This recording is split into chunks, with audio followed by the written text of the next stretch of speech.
মেখলিগঞ্জে অনুষ্ঠিত হলো জলপাইগুড়ি লোকসভা কেন্দ্রের তৃণমূল কংগ্রেস প্রার্থী ডক্টর নির্মল চন্দ্র রায়ের সমর্থনে মহামিছিল। মঙ্গলবার মেখলিগঞ্জ তৃণমূল কংগ্রেস কার্যালয় থেকে মিছিলটি শুরু হয়ে শহর পরিক্রমার মধ্যে দিয়ে মেখলিগঞ্জ নৃপেন্দ্র নারায়ণ মেমোরিয়াল ক্লাবের সামনে এসে মিছিলটি শেষ হয়।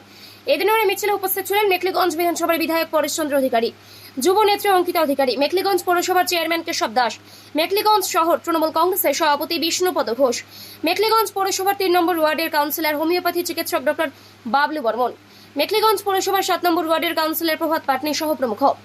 এদিনের মিছিলে এর বিষয়ে কি বললেন মেখলিগঞ্জের বিধায়ক পরেশচন্দ্র অধিকারী, যুবনেত্রী অঙ্কিতা অধিকারী ও মেখলিগঞ্জ তৃণমূল কংগ্রেস নেতা তথা মেখলিগঞ্জ শহর INTTUCর সভাপতি অমিতাভ বর্ধন চৌধুরী, আসুন শুনে নেওয়া যাক।